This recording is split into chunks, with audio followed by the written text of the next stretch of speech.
A biblical perspective on life, culture and current events. This is 2020 on Vision. On Mondays, we like to check in with the Australian Christian Lobby on the week's political agenda. And Rob Norman, the ACL State Director in the state of Queensland, joining us. Hey, Rob, welcome back to 2020. Neil, always good to catch up with you, mate, particularly after a busy weekend. Rob, what have you been doing with yourself? I mean, you're the State Director for the state of Queensland. You know, people might be wondering, you know, you're a lobbyist. There's state directors for the ACL in all the different states and territories.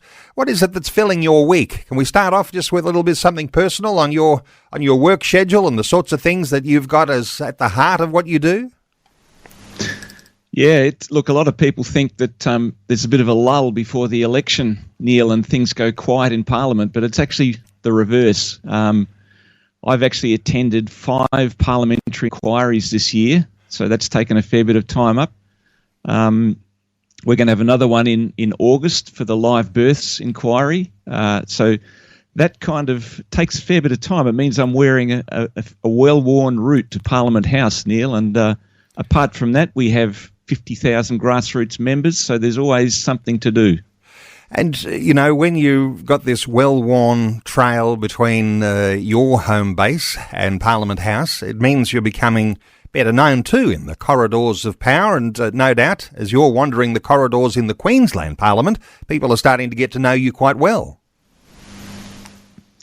No, that's right. I think some people run the other way when they see me come into Parliament. I hope that's not the case, though. I think many good relationships have been formed, and really that's the essence of lobbying, Neil. If you want to be a part of change for the future, it's really important to get to know politicians, know how they tick, encourage them, and from time to time bring some warnings, I guess, on consequences of some of the bills they try to introduce.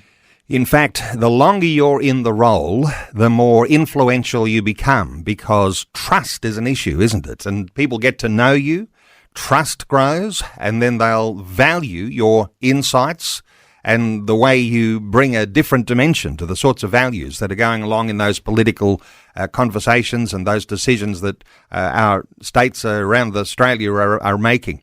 Hey, let's start on some of the things that are going on, things that you're working on. A bill that would ensure all babies born alive are given best practice care, including babies born alive after abortions. This is something that is quite alive in the state of Queensland. Yeah, that's right. This bill began as a conversation really late last year, and Robbie Katter, the leader of the KAP, the Katter Party, has introduced the bill. There will be a parliamentary inquiry on August the 19th, and then hopefully the bill will be voted on before the election. So there are 2 sitting weeks directly after that inquiry. It's a reasonably tight agenda, Neil, but the bottom line is this is a human rights bill, so it's a bill that will protect all babies and give all babies born alive the same equal rights, whether they were born as wanted children or whether they are the result of a botched abortion. And unfortunately, people don't even believe that is the case, but the stats in Queensland are shocking. We see almost 1 baby born every week alive as a result of a botched abortion. Rob, is this one of those issues when you were sharing what happens when you're in the corridors of the state parliament and you notice that, you know, there are some members that might ordinarily come up and say hi, but they're sort of pretending that they didn't notice you were there because of issues like this? Because sometimes when I guess you're a parliamentarian and you've got a conscience and you recognise what has to be done, the right thing to do, but maybe your party's policies don't align with this biblical model that these babies are valuable. Is this one of those ones that, you know, it's sometimes difficult to have those conversations with our political leaders? Yeah, it certainly is, Neil. Look, it dials up all sorts of denial in people. Matters would even happen. And those that are on the so-called pro-choice side of the argument, they really believe that they're simply, when there's an abortion, that babies are simply terminated, that progress is terminated, as if it was some kind of computer program or something like that. But none of these issues go simply, Neil. And when there's life involved and we interfere with it, there are always consequences.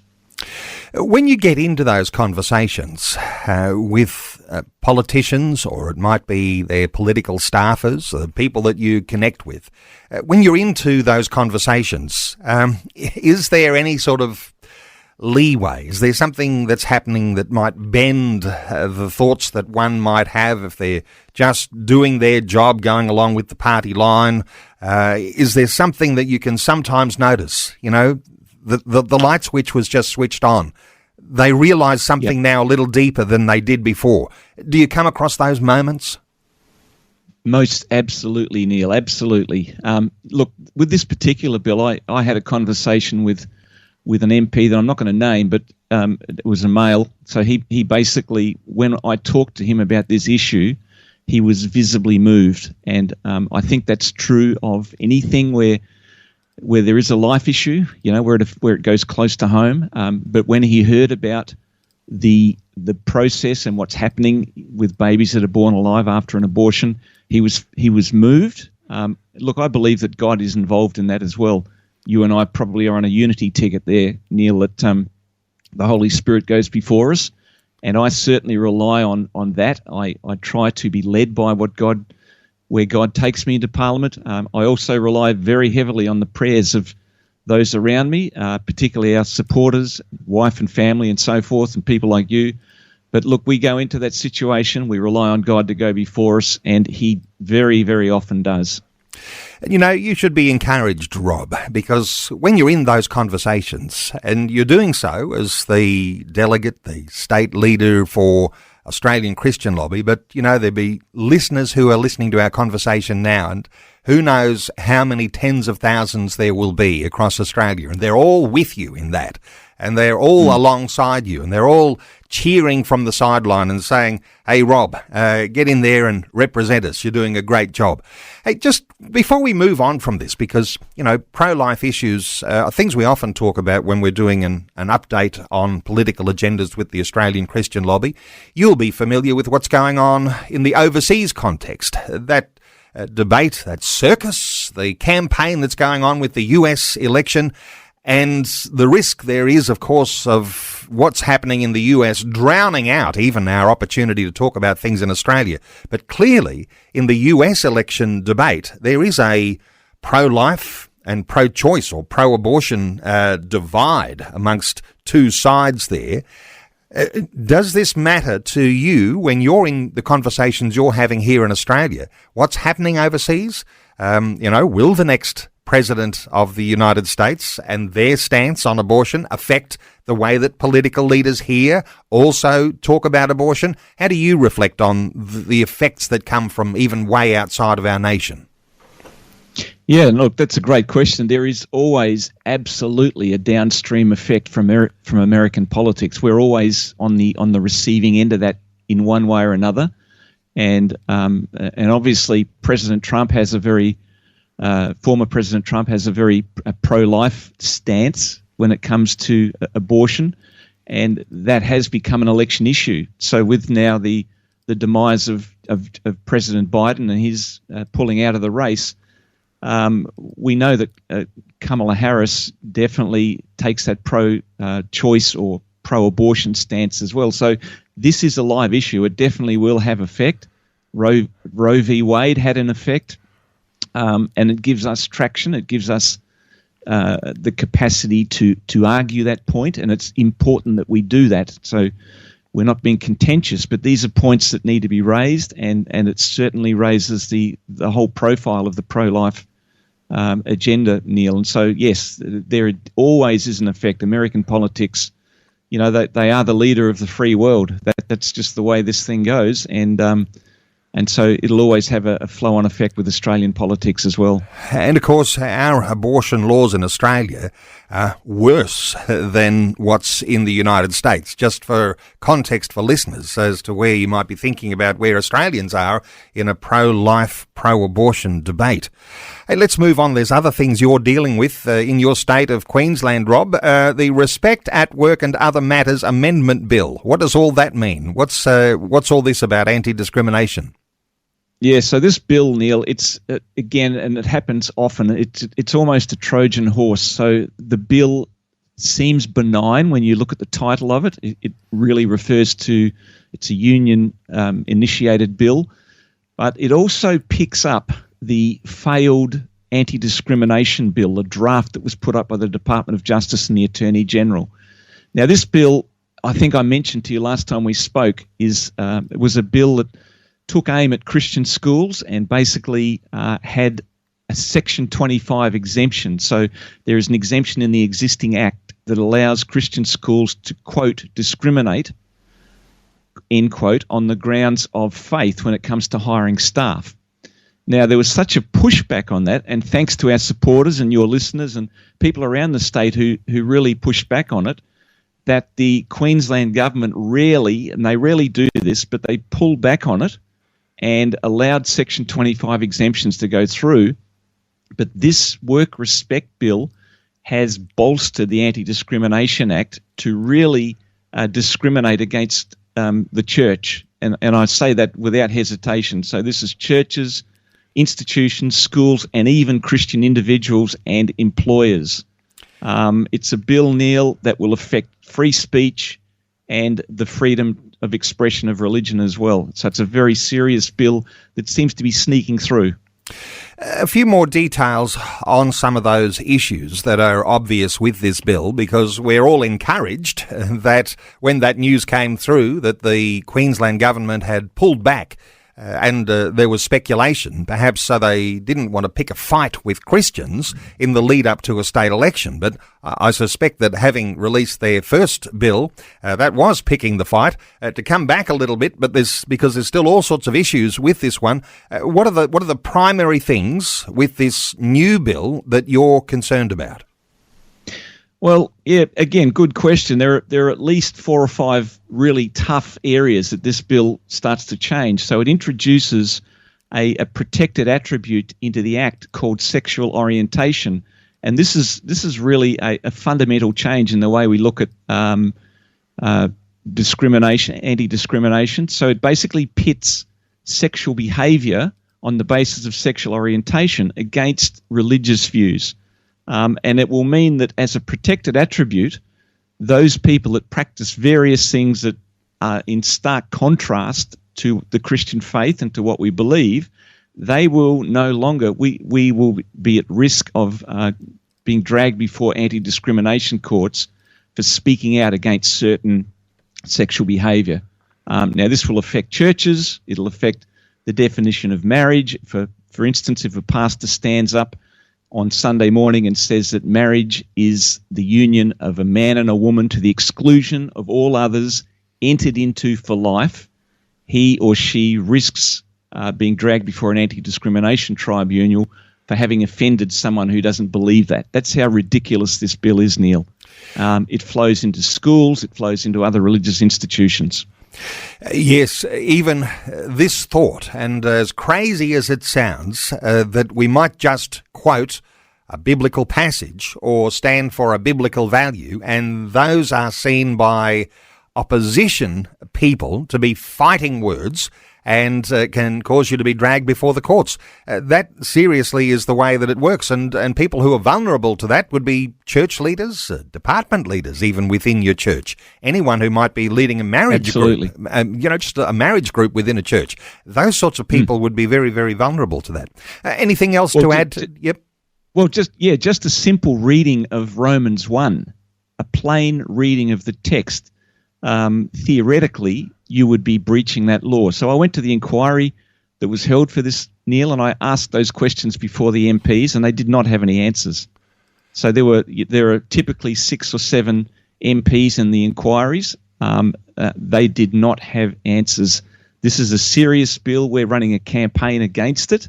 I would encourage your listeners to jump on the ACL website, look for the blog that relates to this bill, and contact your MP, because many of the MPs don't realise the implications of the bill. That's part of the problem. And so, hate speech, the incitement clauses, all those things are so loosely defined, Neil, that all Christians risk prosecution if this bill is introduced. And it's interesting that while I was talking about what happens in church, this goes a whole lot deeper. This is a Christian that works in any workplace. These sorts of placings that we have as Christian believers. This is our societal opportunity to be salt and light, and put you on the line, even put you into a vulnerable position where you can be dragged into court because you're holding on to a Christian value. And of course, just quickly on this, because there's a temptation then to go light on what your Christian values are. But I suspect the best way to actually make a impact is to actually be strong on your Christian values and to stand for what those Christian values are, even though there may be consequences. Absolutely. Look, this has always been the way, Neil. I think the way this thing works out, and I've been a pastor for 27 years, if we all band together, we must do that. We must be prepared to speak out. And if we don't do that, then this kind of legislation just keeps increasing. You've got the situation of an employee leaving a book in the lunchroom that highlights Christian marriage or any other area that we hold dearly. He or she could simply be prosecuted for doing that, for actually leaving something that incites hatred, because that term is so loosely defined within this act. So this really it's the most repressive form of anti-discrimination legislation that we've seen in any Australian jurisdiction. So if it's passed, part of my job will be to ask the incoming government, whether it be the LNP or the Labor Party, to repeal the legislation. And we know that that's almost impossible to do. So it's important we hit it up front, Neil, and make sure that we don't pull back or shy away from it. So even these things you're highlighting today, they're a part of the softened approach that the Queensland government is bringing to these things, and no doubt listeners can hear and read between the lines that this is still a very oppressive position that the Miles government is taking so far as these issues. Hey, just quickly, time's short. There's another bill in Queensland, the Assisted Reproductive Technology Bill. What is this one all about? Yeah, Neil, these bills rip through Parliament, so I'm constantly on the lookout for whenever there's a new bill come in, and we always try to read between the lines. There is some good points to the bill, so it basically seeks to bring some regulations to assisted reproductive technology, or IVF. That's a good thing because we know there's been breaches, there's been disposal of embryos taking place without regulation. So it does seek to look after that, but there are consequences that come with it. And so the ACL position is that ART, or assisted reproductive technology, really should be reserved for married couples in relationships where they are unable to have children. The other consequences relate to disposal of embryos. Unfortunately, that happens. Now, these are human beings in embryonic form that are being disposed of willy-nilly. So we're obviously against that. We also believe that all children deserve the right to have their natural parents. And whenever a bill like this comes in, it introduces complications, and you've got the commercialisation of donors and so forth. So it's another big bill. It's just something we have to speak out against as well, Neil, and it feeds into that pro-life narrative that all life is sacred and should be treated sacrosanct.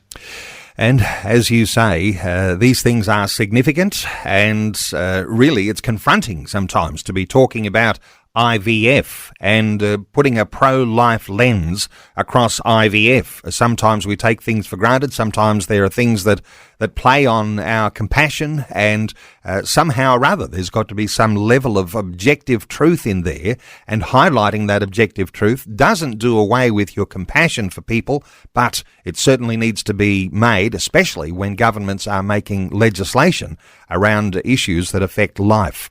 Rob Norman is our guest. He's the Australian Christian Lobby State Director for the state of Queensland. To connect with Rob, and he did mention there's some campaigns that are running, you might want to check those out. And your opportunity from wherever you are today, whether you're at home, whether you're at work, you might want to stop when you're driving and maybe take some action, but you can take some action today, and your action may be especially important around these sorts of bills, and especially as we've been talking about those issues that are going on in the state of Queensland. acl.org.au, the Australian Christian Lobby, acl.org.au, and no doubt there are campaigns for other states and territories that are going on around the nation as well. Rob Norman, the ACL State Director for Queensland. Rob, thanks so much for sharing these thoughts with us today on 2020. Thanks, Neil. Love coming on the 2020 and always appreciate it. Thanks, mate. Thanks for taking time to listen to this audio on demand from Vision Christian Media. To find out more about us, go to vision.org.au.